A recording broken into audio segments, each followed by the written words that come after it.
When truth knocked on the door of a quiet cabin, an entire empire of fake authority began to crumble. She thought she had it all: power, control, the law itself. But one man stood in her way, and one voice was enough. This wasn't just about land, it was about exposing a broken system. This is the story of those who refused to stay silent. Open the door right now. That was the HOA president shrieking at my wooden front door, like she was leading a SWAT raid. It was 8 a.m. sharp. My cabin, which sits peacefully on the land passed down to me by my grandfather, isn't even part of the HOA, but that never mattered to her. Karen had already bullied 3 families into selling their homes just for playing music a little past 9 p.m., and now, I was next on her hit list. Except this time, she picked the wrong house, at the worst possible moment, and tried it with someone who wasn't going to roll over. She barged into my home without warning, completely unaware that I was mid-exam on a live video call. But this wasn't just any exam. The person on the other end was a state legal official, one with a history of dismantling entire HOA boards. Through formal investigations, the camera had already been recording, and the moment she stepped inside, the session auto-switched into permanent record mode. Let me ask, where are you watching this from? A thought? The call would just help certify something for my cabin. I never imagined it would capture the moment that protected my rights more than any document ever could. Let's rewind a bit so you understand the whole picture. This story isn't just about a power-drunk HOA president throwing a tantrum. It's about what happens when a bully who's used to pushing people around finally picks a fight with someone prepared to fight back, and picks the exact wrong moment. To do it, I'm Mason Reed. I'm 34, work as a freelance software developer, and I inherited this rustic cabin from my grandfather 3 years ago. It sits on family-owned land that's been in our name for over 6 decades, entirely outside the reach of the Pinewood Estates HOA, which Karen Whitmore runs like her personal dictatorship. But Karen has never let legal limits stop her before, and today, she was hell-bent on steamrolling them again. She's spent years stretching her authority far beyond what's allowed, turning peaceful streets into her empire of absurd citations and fabricated complaints. That morning, I sat at my grandfather's handmade desk with a steaming mug of coffee, surrounded by the history he left behind. The walls were lined with photos of him building this place with his bare hands, teaching me how to sand wood during the summers, or laughing by the fire while telling me stories about standing up to people who try to control others. That desk, solid oak, expertly crafted, was one of his finest works. Every inch perfectly measured, each surface polished with care. This cabin isn't just real estate. It holds every important memory of my childhood and shaped the man I became. The idea of losing it to someone like Karen, over some made-up infraction, lit a fire in me I couldn't ignore, a knot twisted in my gut, part fury, part instinct to protect what mattered. But the real fear wasn't just Karen's ridiculous harassment, it was the timing. Today's video call had the potential to change my entire career. It was a live skills evaluation for a high-level state consulting job I'd been chasing for months, and now, here she was, throwing a tantrum outside my cabin, threatening to ruin everything. One interruption and the whole opportunity could vanish. As I stared at the official government seal glowing behind Patricia's calm face on the screen, I knew this meeting had to go perfectly. But I didn't yet realize that Karen had just made the worst mistake of her life by choosing this exact moment to go off the rails. Everyone in the area knew Karen's reputation, and not in a good way. There was no complicated history, just a long list of unfair power plays. She'd already strong-armed 3 families out of their homes using made-up citations and threats of endless litigation. The Johnsons gave up after she claimed their white mailbox was a visual hazard and slapped them with mounting fines. The Martinezes moved out when she charged them $500 for displaying a garden gnome without design board approval, and the retired Kowalskis, they sold their cozy home when Karen accused their bird feeder of creating illegal wildlife disturbances under an HOA clause. She practically invented overnight. As she ranted outside my door, her voice grew more theatrical and erratic by the second. "I know you're in there, Mason Reed. This property needs a full compliance check," she shouted like she had a search warrant in hand. The absurdity of it all hit me. Karen was yelling about noise violations while making more racket than a rock concert. She was trying to flex imaginary authority over land she had zero claim to. But that's the thing with Karen, reality never stood in her way when it came to controlling others. I peeked through the curtain and saw her circling my cabin like a hawk, snapping photos of anything in view, clearly trying to fabricate a list of infractions out of thin air. Meanwhile, the woman on my screen, Patricia Hayes, was the complete opposite. Calm, composed, and clearly someone who'd handled serious matters at the highest levels of state bureaucracy. Her words carried weight and confidence, totally unaware that outside my window, a self-appointed HOA tyrant was trying to sabotage everything. "Mason," she said firmly, "we're ready to move forward with your tech qualification. Can you confirm your system is prepped for the security access check?" I forced myself to speak calmly, doing everything I could to not blow the opportunity I'd worked so hard to earn. "I'm ready, Ms. Hayes, just having a bit of a neighbor issue." That's when Karen took things to a whole new level of insane, and my stomach dropped. She pulled out a bundle of keys, and one of them looked exactly like mine, same old brass finish. Same file mark on the edge my grandfather had made to help it turn smoother in the antique lock. My heart pounded. How did she get her hands on that? In a flash, it all made sense. She'd probably been scheming this for weeks, maybe months, watching from a distance, learning my habits, plotting the moment she'd barge in. It wasn't just the breach of privacy that rattled, MIT was the boldness. But if anyone was capable of that kind of overreach, it was Karen. Patricia's voice came through my headset again, this time edged with unease, like she was picking up on the chaos around me. Mason, is everything okay on your end? I'm hearing background noise, and for the record, I need to confirm that nothing's compromising the integrity of this evaluation. I had a choice to make: either downplay what was happening, or be fully transparent. I decided not to sugarcoat it. Ms. Hayes, there's a local HOA official outside claiming authority over property that doesn't fall under her jurisdiction. She seems to have a duplicate of my house key and is making threats to enter without permission. There was a brief pause on her end, 3 seconds that felt like time froze. And when she finally responded, her voice had changed. It was no longer just professional, it was sharp, alert, and commanding in a way I hadn't heard before. Mason, keep the call open. Do not disconnect. No matter what happens, she said, her tone suddenly sounding more like law enforcement than a tech evaluator. What you've just described may fall under multiple federal offenses. I want everything recorded from this point forward. That was the moment I realized Karen had crossed a line she couldn't come back from, and she had no clue. Out on my front porch, she waved her phone around like it gave her some kind of power, counting down loudly. You've got 30 seconds, or I'm calling the cops, she barked, completely oblivious that someone on the other end of my call had the clearance and jurisdiction to look into every HOA in the entire state. She thought she was asserting dominance. She thought this was just another easy win. What she didn't realize was that her entire reign was about to crumble before it even hit lunchtime. What made it even better was the poetic twist. Karen saw me as her latest victim, just another resident she could push around. But instead, she had stumbled into a situation where she wasn't in control for once. She believed she was about to take something from me. She didn't know she was handing me all the ammunition I'd ever need to dismantle her authority for good. That morning, I sat inside my cabin thinking I was just preparing for an interview. What I got instead was the start of something much bigger: the unraveling of Karen's so-called empire. Caught live in real time by someone who actually had the power to do something about it. She thought she was on the hunt. What she didn't realize was, she'd just stepped straight into the spotlight.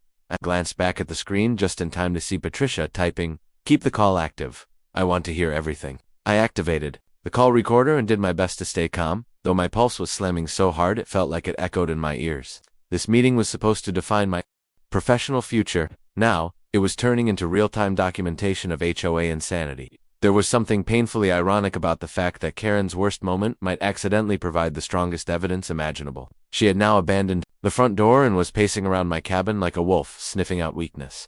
Every window revealed her checking locks, snapping photos, mumbling like she was deputized by some imaginary authority. "What exactly is she doing?" I whispered, barely moving. Patricia replied almost instantly, a hint of dry amusement behind her composed tone. "Gathering evidence for us. Just keep filming, Mason. And then Karen found her target. The old bathroom window on the west side had a faulty latch, something my grandfather had always meant to fix but never quite got around to. I stared, frozen in disbelief, as this woman in her 50s, dressed in a tailored suit, began climbing in through that exact window like a second-rate thief in a suburban drama. It would have been comical if it hadn't been so surreal. She was actively breaking and entering, right in the middle of a recorded call with a state official. "Do you see this?" I asked, rotating my laptop so the webcam could catch Karen's legs wriggling through the opening. Those next few moments felt like slow motion. From the creaks of the floorboards to the echo of her footsteps, I tracked her movement as she prowled through my home. She was talking to herself again, rehearsing legal-sounding nonsense like unauthorized workspace, too many electronic devices, non-compliance with community aesthetic guidelines. It was like listening to someone warm up for an HOA-themed courtroom drama, one that only existed in her own imagination. But this wasn't a script. If I didn't play it right, her fantasy could do real damage to my life. The door to my office flung open with dramatic flair, and there she stood, as if she'd just unmasked a criminal mastermind. "Aha, knew it," she shouted, her face flushed with the kind of self-satisfaction usually reserved for TV judges and reality show villains. "Caught you red-handed," she declared, voice dripping with pride. There was something chilling behind her expression, not just glee, but the thrill of finally cornering someone who, in her mind, had dared defy her reign. She jabbed her finger in my direction and pointed toward my... She stared at my laptop, like it was a crime scene, as if my modest setup was some kind of criminal enterprise. "Operating a commercial enterprise in a residential property is strictly prohibited," she announced with the confidence of a self-appointed enforcer. I managed to respond without raising my voice, which, looking back, might have been my greatest achievement that morning. "Good morning, Karen," I said evenly. "As you can see, I'm currently speaking with a state-level agency. Would you care to explain your unauthorized entry to them?" For a fleeting moment, something shifted in her expression, like a brief flash of realization that maybe she'd misjudged the situation. But true to form, Karen doubled down instead of backing off. She leaned in with her trademark defiance, dismissing my calm demeanor with a sneer. "I'm not falling for your little performance," she snapped. "I don't care if you're pretending to speak with the governor himself. I'm here on HOA business, and that gives me the right to inspect for violations." Her voice rose with each word, but then something happened that shifted the entire mood. Patricia's voice, sharp and composed, broke through my laptop's speaker like a thunderclap. "Pardon the interruption," she said, her tone icy and clear. "This is Attorney General Patricia Hayes. Please identify yourself and provide your legal grounds for entering this private residence."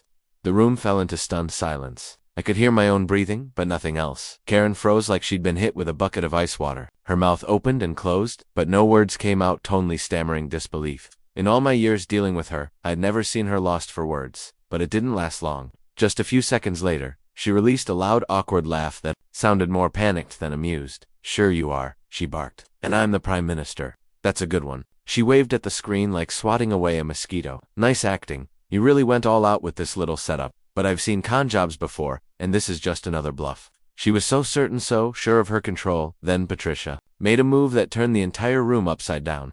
The video call interface changed, and her webcam clicked on for the first time since the meeting began. What appeared on screen wiped the smugness off Karen's face. Behind Patricia was an unmistakable government office, polished wooden shelves, framed recognitions, and the official state emblem mounted prominently on the wall. Everything about the space screamed legitimacy and high-level authority. Karen's eyes flicked around the screen, suddenly unsure, and then Patricia, maintaining her steely poise, said, "Miss Whitmore." Her voice turned into something icy enough to stop time. "You are now being recorded for an active state investigation. I highly recommend you think twice before proceeding." Karen froze, staring at the screen as her mind struggled to connect the dots. The official insignia, the unmistakably governmental backdrop, and the calm authority radiating from Patricia Anovich fit into the world Karen had built for herself, where she was the ultimate power. She wanted to reject it. Had to. For someone like her, admitting she'd finally run into someone above her pay grade was impossible. "It's fake," she insisted, but her voice wavered. "People create these kinds of digital illusions all the time, just another trick." She marched toward the laptop, clearly ready to shut down what she still thought was some elaborate hoax. That's when it hit me. Karen was about to step off a cliff she didn't even know she was on. Her fingers hovered over the laptop like she was reaching for a TV remote, not realizing this call had just entered legally documented territory. Every movement now carried weight. The red indicator in the corner of my screen confirmed that Patricia had enabled formal recording status. This wasn't just a call anymore. It was evident. Karen had no idea the consequences she was inviting. Her hand moved with the entitlement of someone who had bullied their way through life without ever being challenged. But the bold red alert, flashing across my screen now, marked a turning point neither of us could ignore. Just as Karen's hand neared the keyboard, Patricia's voice pierced through the air again, sharp and official. "Miss Whitmore, you are currently part of an ongoing state-level investigation. Your words and actions are being logged as evidence." Karen paused mid-motion, her fingers stiffening in the air as she started to grasp the seriousness of the situation. Yet even then, her ego wouldn't let her walk away. "I don't care what kind of recording you think this is," she said, trying to summon the authority she was used to wielding. But something in her tone had cracked. "I'm within my rights to shut down any unauthorized business operating in this neighborhood." Then she lunged again, more desperate than firm, and I instinctively stepped between her and the laptop, shielding not just my work, but what had become a living record of her downfall. The irony was almost poetic. Her attempt to intimidate me was creating a crystal clear case for the very person who could dismantle everything she'd built through manipulation and fear. Karen was so obsessed with her illusion of control, she couldn't see she was walking into a trap of her own making. Her arrogance only deepened when she pulled out a slim gadget that looked like something from a regulatory toolkit. "I've been tracking the sound levels coming from this place for weeks," she said, as if she'd just dropped an irrefutable bombshell. "This meter proves there's been consistent disturbance beyond allowed noise thresholds. I've got logs going back 2 months. What she failed to grasp or deliberately ignored was that my property wasn't under her HOA's jurisdiction at all. She had no business monitoring anything here. But Karen wasn't done playing detective. The irony was almost poetic. Her attempt to intimidate me was creating a crystal clear case for the very person who could dismantle everything she'd built through manipulation and fear. Karen was so obsessed with her illusion of control, she couldn't see she was walking into a trap of her own making. Her arrogance only deepened when she pulled out a slim gadget that looked like something from a regulatory toolkit. "I've been tracking the sound levels coming from this place for weeks," she said, as if she'd just dropped an irrefutable bombshell. "This meter proves there's been consistent disturbance beyond allowed noise thresholds. I've got logs going back 2 months. What she failed to grasp or deliberately ignored was that my property wasn't under her HOA's jurisdiction at all. She had no business monitoring anything here. But Karen wasn't done playing detective. "I'm just doing what any responsible resident would do," Karen replied, her tone wobbling for the first time. "Homeowners have the right to ensure their community remains orderly and compliant." Her words, though loud, were starting to sound hollow. That's when I decided it was time to show her that I had my own form of preparation in place, and mine didn't rely on stalking. "Since we're talking about recordings," I said calmly, unlocking my phone with a few taps, "I should tell you something important." Karen's smirk evaporated as I flipped the screen toward her, revealing a live feed from my property. 6 months ago, I had a full security camera system installed around the cabin. Her posture stiffened. I cycled through the different views. On the app, front porch, side yard, rear entrance, all angles covered. "Yes, it's been capturing everything, including your grand entrance through the bathroom window earlier." Her jaw tensed. There she was, clear as day, creeping around the house, testing doorknobs, and finally hoisting herself through the bathroom, like she was breaking into a safe house instead of illegally trespassing. Karen's actions were about to officially cross the line from petty nuisance to prosecutable offense. Patricia wasted no time. "Mason, please send that footage to the state's secure evidence portal right now." She then turned her attention to the woman across from me. "Ms. Whitmore, what you've just demonstrated qualifies as unlawful entry, criminal trespass, and possibly stalking." I turned to Karen and saw her face shift in rapid succession, first startled, then outraged, then panicked, and finally, something worse, defiance. That look told me she was about to dig her own grave even deeper. "You're not allowed to use those videos," Karen snapped, like evidence could be dismissed by pure willpower. I was acting in my role as an HOA officer. It gives me protection. Under enforcement authority, the fact that she truly believed that statement showed just how delusional she'd become. Karen had operated unchecked for so long that she'd forgotten how real accountability works. She was used to neighbors backing down, not standing up with legal backup, and she definitely wasn't ready for what came next. Patricia's reply was swift and final. "Ms. Whitmore," she said coldly, "there is no form of legal immunity for criminal behavior simply because you represent a neighborhood committee. Entering someone's home without consent is still breaking and entering, no matter your title, and unauthorized surveillance is a federal offense under privacy protection statutes." Karen turned pale as the weight of those words sank in. What she had tried to pass off as neighborhood regulation was now being seen for what it truly was: premeditated criminal conduct. But she wasn't finished yet. Her voice cracked under pressure as she launched one final attempt to justify her actions. "You don't get it," she pleaded, sounding more desperate than I'd ever heard her. "This cabin is dragging down the entire community's property values. I had no choice but to intervene. If I didn't enforce rules here, everyone would lose." For a brief second, she almost seemed sincere, as though she believed her crusade was noble. But even if she did, no amount of good intentions could erase the fact that she'd broken multiple laws. On camera, during an official government call, the air in the room grew heavy as the reality of what had unfolded set in. Karen had, in real time, provided evidence of her own wrongdoing and confidently, while being recorded by someone with direct power to launch a state-level investigation, all to protect property values that, in truth, were never under threat to begin with. Then Patricia spoke again, this time with the sharp, calculated tone of someone delivering a final warning. "Ms. Whitmore, I suggest you stop speaking immediately and seek legal representation. You are now facing serious legal exposure." But Karen couldn't help herself. Her ego wouldn't let her go quietly. "This is absurd," she yelled, flailing her arms in frustration. Her voice was cracking, but the fury hadn't left. She was unraveling, and there was no turning back now. "She's painting herself as the target now," I said under my breath, as Karen raised her voice. "He's the one in violation, here, not me." And that's when the sound that would flip everything on its head pierced the air: police sirens. Distant but steadily approaching. Karen's eyes lit up. Her expression smug, convinced her saviors had arrived. She fixed her blazer like she was preparing for a press conference and declared, "That'll be my backup." You could practically see the role she was about to play in her head. The valiant HOA leader, bringing justice to a rogue homeowner. The sirens grew louder, and Karen's grin widened as if she'd orchestrated a flawless takedown. "Officers, I called in a report of unauthorized business activity and trespassing," she said, smoothing her jacket again. But I recognized the distinct rise-and-fall pattern of that specific siren. It was Marcus Chen's unit. Marcus had been my best friend since sophomore year, and his patrol car was as familiar to me as my own driveway. A firm knock landed on my front door, not the aggressive pounding Karen had used earlier, and when she bolted to answer it, mouth was already launching into her script. Officer, thank God, Karen began breathlessly. I'm Karen Whitmore, president of the Pinewood Estates HOA, and I've just stopped this man from conducting illegal commercial operations here. Marcus stepped in, scanned the cabin, and immediately noticed the clear signs that my property was separate from HOA control. Calmly, he asked, "Ma'am, just to clarify, we were dispatched for a suspected break-in. Can you tell me who called about the business violation?" Her confident posture wavered slightly as she realized this wasn't the conversation she expected. "Well, I called about those issues," she said quickly. "Who else would have contacted you?" And that's when Marcus delivered the first blow to her unraveling fantasy. "Actually, we were contacted by Mrs. Rodriguez next door," he explained, his tone firm. "She reported witnessing someone climb through a window into this home. Roughly 20 minutes ago." He shifted his gaze to Karen, his voice now carrying the weight of formal suspicion. "She described a middle-aged woman in business attire forcing entry while the homeowner was present." The color drained from Karen's cheeks as her imagined rescue turned into a real-world trap. Then Marcus and I exchanged a glance, the kind only shared by people who've weathered years of friendship. "Hey Mason," he said casually, grinning like we were back in high school. "What's going on?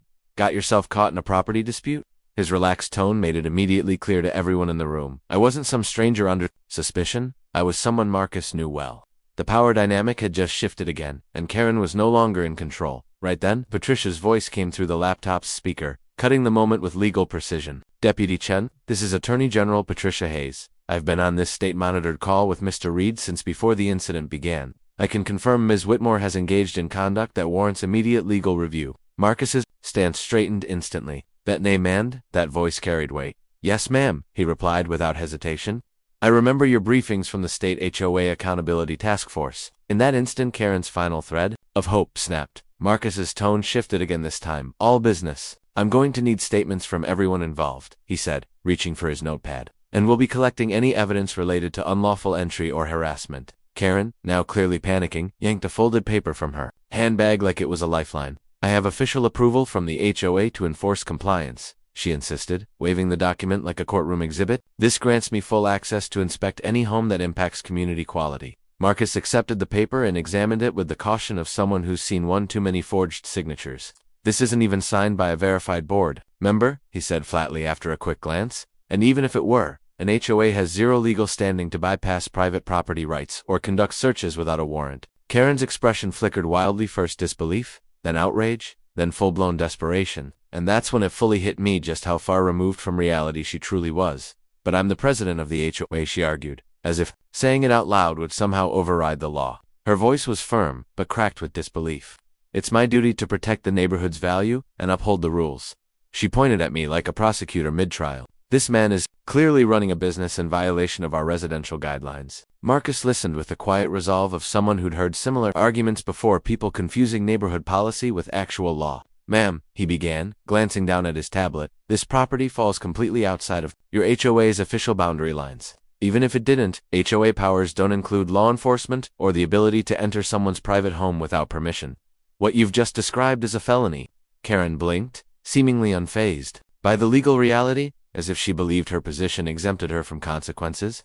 But it was the next thing Marcus asked that truly exposed how calculated her actions were. "Miss Whitmore," he said calmly, "why have you singled out this property when it clearly doesn't fall under your organization's jurisdiction?" Her response came quickly, but it revealed more than she likely intended. "Because it impacts all of us," she snapped. "If we let one property slip through the cracks, the whole area loses value. We all suffer." Marcus didn't flinch. "Miss Whitmore, I'm going to need you to wait outside while I speak privately with Mr. Reed. Based on what I've heard and the evidence I've seen, you could be facing multiple criminal charges, including unlawful entry and harassment." And right at that moment, my phone buzzed and the caller ID made my stomach flip. It was Grandpa's lawyer. Urgent. Mr. Harrison never called unless something major was happening. My pulse quickened. The timing was too precise to be a coincidence. Something serious was unfolding. After years of managing the estate quietly, this sudden call in the midst of chaos felt either like a divine nudge or the beginning of another storm. "Pardon me, Deputy Chen, Miss Hayes," I said, putting the call on speaker. "This could be relevant." Marcus gave a quick nod, while Patricia leaned in slightly, clearly intrigued. Karen, on the other hand, looked like she was watching the last bit of her authority slipping through her fingers. "Mason, I have urgent news regarding your grandfather's estate," Mr. Harrison said, his voice steady with decades of legal gravity. "We recently recovered additional documents from his safety deposit box, documents that changed the legal picture significantly." The room fell into a heavy, expectant silence. Everyone sensed something big was about to be revealed. I held my breath. The air felt thick with anticipation. You need to understand the full scope of what your grandfather left you, Harrison continued. I could hear the sound of paper shifting as he searched through the files. We've reviewed new survey maps and land deeds, and it appears your land stretches significantly farther than originally assessed. My breath caught. The edges of the room seemed to blur as my brain raced to process what he'd said. Karen's face, now pale and twitching, mirrored the slow collapse of her assumptions. Mr. Harrison's next words cut like a blade through the moment. The updated records show that your inherited land extends roughly 200 yards farther southeast than our previous maps indicated. My mouth went dry. The pieces were clicking together in my mind. In Karen's expression, she looked like she was watching a building collapse in slow motion, one that she thought she had built on solid ground. His tone shifted into something more somber, almost reverent. According to these newly uncovered documents, your family owns a significant portion of the area currently designated as Pinewood Estates. Mr. Harrison explained, roughly 40% of what the HOA has managed for the past 5 years is actually on land that legally belongs to your family, and has for over 6 decades. The room went completely still. Not a breath, not a movement. I could hear the pounding of my own heartbeat, loud and clear. It felt like time had paused itself. Then Patricia broke the silence with a voice as sharp as a legal scalpel. Mr. Harrison, she said, her voice rising with interest and restrained intensity. Are you confirming that Miss Whitmore has been overseeing an HOA on land where she holds no legal authority? Her words hung in the air like a bell toll, heavy and irreversible. The implications were massive, not just for Karen personally, but for the entire community. Every rule she enforced, every fine she issued, every family she intimidated, they all existed under a false claim of power. That's correct, Mr. Harrison replied without hesitation. That's correct, Mr. Harrison confirmed, speaking with the certainty of a man who had just spent hours meticulously verifying evidence that could upend reputations and lead 2 serious indictments. And there's another detail you need to hear. I've uncovered email exchanges from 2 years ago that show Miss Whitmore was notified by the county surveyor's department about the discrepancies in boundary lines. Instead of taking legal steps to correct the matter, she seems to have ignored the warning and continued enforcing authority over land she didn't legally control. The instant the words left his mouth, Karen unraveled. It was the kind of reaction you only see when someone feels their world caving in all at once. That's not true, she cried, her voice cracking under the pressure. My family poured everything we had into maintaining the HOA and community upkeep. For the first time since I'd met her, Karen looked stripped of all that smugness, visibly shaken, frightened, and suddenly aware that the ground beneath her was about to disappear. Marcus moved toward her with the calm professionalism of someone who'd seen a simple case turn into something far more serious. He flipped open his notepad, clearly shifting into investigative mode. Miss Whitmore, he said, are you saying you knowingly continued running HOA operations on property you had no jurisdiction over? The question hit like a hammer. Her reply would decide whether she was in civil hot water or facing full-blown criminal charges. I didn't know, Karen insisted, but the uncertainty in her voice betrayed her. The surveyor's office sends so many reports. How could I possibly be expected to catch every technical detail? It was the kind of excuse that might delay a civil ruling but would crumble instantly under prosecutorial scrutiny, especially with Patricia Hayes tuned into every word, mentally cataloging details for what could become a landmark legal case against HOA overreach. That's when Mr. Harrison dropped the bombshell that would flip the script and put me on the offensive. Mason, he said, these land records give you full standing to sue for damages including unlawful use of your land, fraudulent HOA fees collected from individuals living on your property, and possibly criminal obstruction for hiding official documentation. The words hit with the force of a courtroom verdict. Karen collapsed into my grandfather's armchair, like the weight of the truth had snapped her knees out from under her. But Harrison wasn't finished. The final blow was still coming. His voice took on a deeper, almost sorrowful gravity, like someone about to lay bare the real reason behind Karen's reckless spiral. There's one last piece you need to hear, he said. I've reviewed recent financial documents, and the evidence suggests that Miss Whitmore was using HOA funds, money collected from residents on your land, to pay off personal loans and family-related expenses. We could be looking at embezzlement charges, in addition to fraud and illegal management practices. The atmosphere in the room shifted from tense to absolutely still, like everyone had just realized the scale of what this meant. Karen was slouched in the chair, hands covering her face, no longer trying to maintain control. It was clear to everyone now, she wasn't just dealing with losing her position, she was staring down a federal investigation, personal lawsuits, and the total collapse of everything she'd built through fear and fabricated authority. Patricia's voice cut through the silence like a scalpel. Miss Whitmore, based on these new findings, I'm formally advising Deputy Chen to place you under arrest.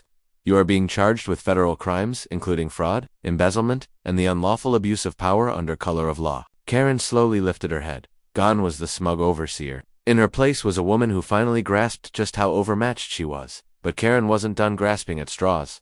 In a final act of desperation, she sat upright and fumbled through her purse with wild, nervous hands. "Wait," she cried. "I have something that changes all of this. You don't know what's really going on." Her fingers found what she was looking for, a USB flash drive. From the way she clutched it, you'd think it was her last chance to escape the avalanche about to crash down on her. Her fingers trembled as she held the device out in front of her like a sacred object, gripping it with the frantic energy of someone who finally realizes just how deep they've sunk. "This drive has everything on Mason Reed," she declared. "Proof of his illegal side deals, records of bribes, even documents showing he planned all of this to sabotage our neighborhood from the inside." Her voice shook with the kind of frantic intensity that made it impossible not to feel the panic radiating off her. But what Karen failed to grasp was, she was about to give us the one thing we didn't even know we needed, proof from her own hands. Then Patricia's voice came through my laptop speakers, cold and deliberate, like she'd been waiting for this exact moment to strike. "Miss Whitmore," she said, "I must inform you that this conversation is now part of an active federal criminal investigation. Everything you say and do from this point on will be formally logged as legal evidence." The red recording icon on my screen glowed brighter, almost like the device itself was bracing for what was coming. "Next in my grandfather's old cabin. I don't care about your so-called investigation," Karen screamed. But the tremble in her voice cracked through the bravado like a splintered window. "If this HOA falls apart, my family loses everything. Do you understand? We've emptied our savings into upgrades, landscaping, and service contracts." For the first time, her anger was laced with something that sounded almost like true emotion, raw panic rising from a collapsing world. But that quickly gave way to something darker, the wild, reckless flailing of someone cornered and desperate. "I've been tracking Mason's movements for months," she blurted out, unaware or unconcerned that she was openly admitting to multiple federal crimes. "I've got records of his calls, screenshots of his emails, and logs of every suspicious car that's visited this property." That's when Marcus stepped forward. His body tensed as muscle memory kicked in, and his hand drifted toward his cuffs. Karen had just admitted to illegal surveillance, privacy, invasion, and possibly stalking. "Miss Whitmore," Marcus said, his voice firm and unwavering. "What you've just described includes violations of federal wiretap laws, unauthorized surveillance, and breaches of personal privacy protections. You are strongly advised to remain silent and speak with a lawyer before saying anything else." But it was clear that Karen wasn't thinking rationally anymore. Panic had replaced reason, and now she was speeding toward her own downfall. Then Patricia dropped the final Blatha moment that officially ended Karen's reign of intimidation. "Miss Whitmore," she said with cutting clarity, "you've been under federal surveillance for 6 months, as part of a wider investigation into HOA misconduct and unlawful governance practices. Today's events were carefully orchestrated to confirm your actions and collect final evidence of your illegal conduct." The silence that followed felt like a vacuum had opened in the room, pulling all air and sound into itself. Karen's face cycled through an entire gallery of disbelief, shock, confusion, then that bone-deep dread you see in people when they realize they've been completely and irrevocably outmaneuvered. "No," she said softly, her voice barely a whisper. "That's not possible. I would have known. I'm always cautious." It was the desperate denial of someone who believed they were invincible. "You made it far too easy for us," Patricia replied, her tone as neutral and composed as a prosecutor laying out a case. "Your repeated harassment, unauthorized monitoring, and questionable financial records triggered our attention 8 months ago after the Martinez family filed a formal complaint. What happened here today was simply the last piece we needed to close your file." I sat frozen, staring at the screen. It hit me then, this entire encounter wasn't just personal. I had been part of a federal sting operation without even realizing it. But the most shocking part was still waiting, the detail that explained why Patricia had been tracking this matter so closely. "We've uncovered evidence," she continued, "that approximately $23 million have been siphoned from HOA accounts over the last 3 years. The funds were funneled through fraudulent vendor contracts and padded maintenance bills, then redirected to cover personal liabilities and family expenditures." Karen went pale as the magnitude of the accusation sank in. The color left her face entirely, like someone who'd just heard their life was over. Patricia wasn't finished. "That USB stick you're holding," she said, her tone razor sharp. "It contains your full financial history, internal emails with known collaborators, and plans to expand your illegal operations to other communities. You've essentially been walking around with your own indictment in your purse." Karen stared at the flash drive in her hands like it had turned into a snake, lethal, venomous, and coiled to strike. The device she thought would exonerate her was in fact a digital confession of every crime she'd committed. Marcus stepped forward again, his expression steely and all trace of leniency gone. When he reached for his cuffs, it was clear. This was no longer a warning. This was arrest protocol in action. "Karen Whitmore," he said, his tone calm and final, You're under arrest for fraud, embezzlement, harassment, unauthorized surveillance, and civil rights violations under the guise of authority. You have the right to remain silent." As those words echoed through the quiet cabin, I watched the woman who once ruled over the neighborhood with fear and intimidation finally be held accountable. And yet, as Marcus clicked the cuffs into place, Karen wasn't ready to surrender her pride just yet. "You haven't won anything," she hissed, locking eyes with me. Her gaze held the venom of someone whose entire illusion of control had been shattered. "This isn't just about me. There are people far more powerful than you, people who won't let this investigation destroy what we've built." The warning in her voice was unmistakable, and it provided exactly the evidence Patricia needed to widen the scope of her case. "Appreciate the confirmation, Miss Whitmore," Patricia said, a satisfied edge in her voice. "You've just helped validate the larger operation we've been tracking. Whether you offer assistance willingly or not, your testimony is going to be critical in identifying everyone involved."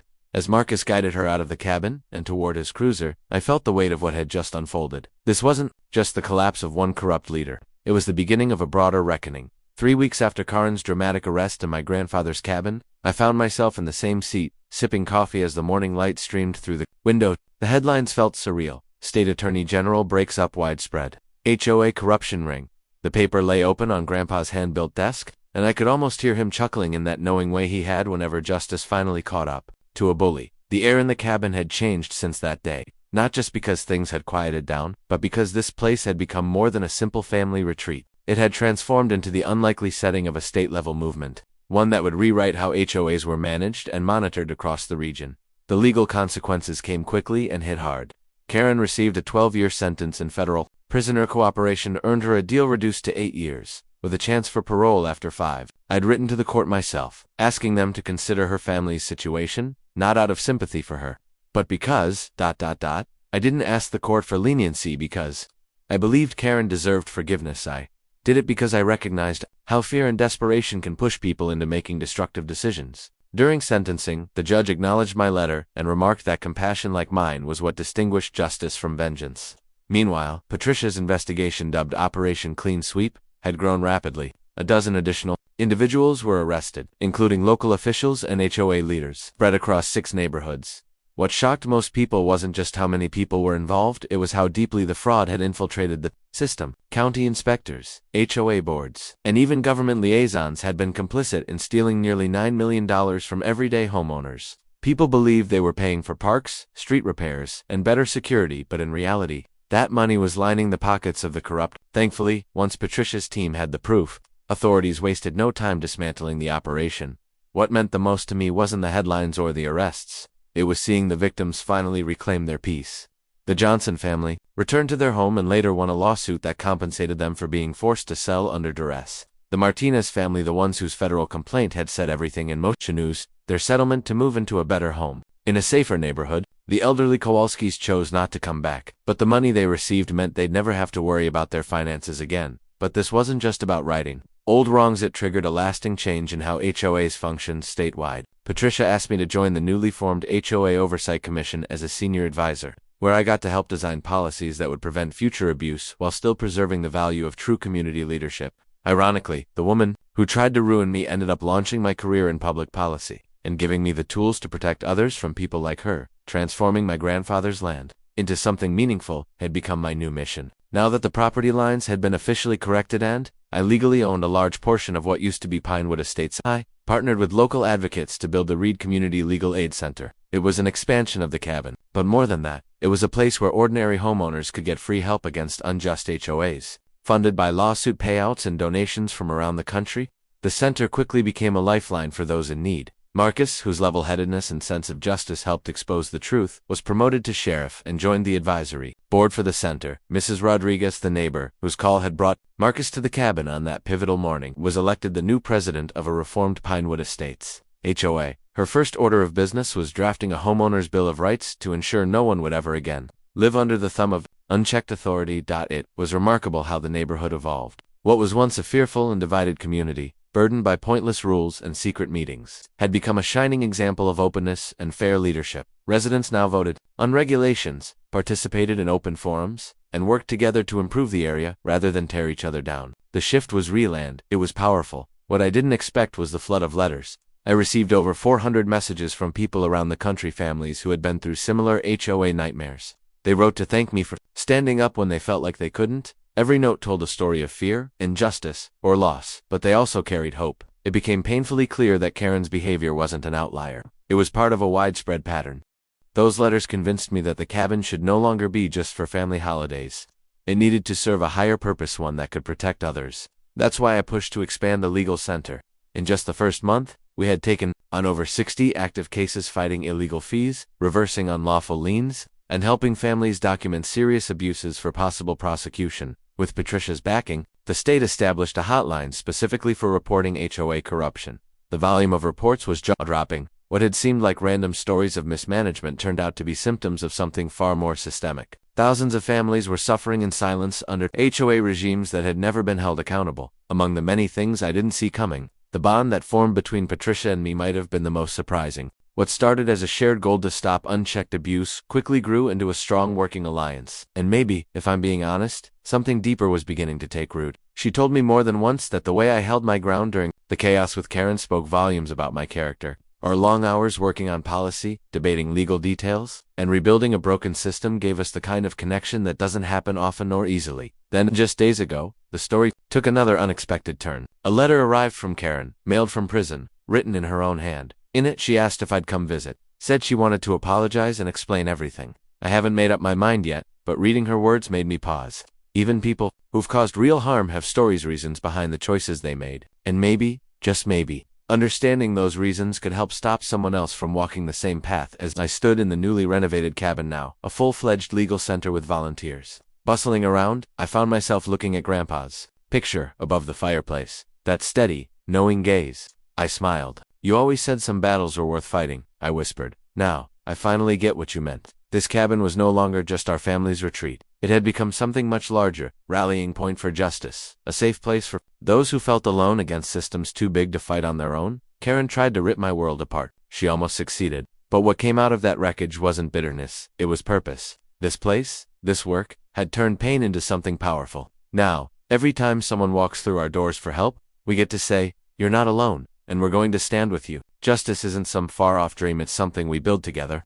One case, one family, one truth at a time. We've all faced moments where it felt like someone in power was untouchable. Maybe it was a manager who crossed lines, or someone with a title who thought the rules didn't apply. Mason's story is proof that one voice can make a difference, that doing the hard thing, even when you're afraid, can set off a ripple effect far beyond what you ever expected. If his journey struck a chord with you, hit that like button and subscribe to Loop Stories, because the fight for fairness is always worth sharing. Thanks for spending time with Loop Stories. HOA battles might seem minor to some, but they can tear communities apart. We shine a light on real conflicts to remind everyone. Power doesn't come from a title, it comes from truth. If you've been through something like this or know someone who has, drop a comment below. Your story matters. And together, we're rewriting the rules. One voice, one story, one victory at a time.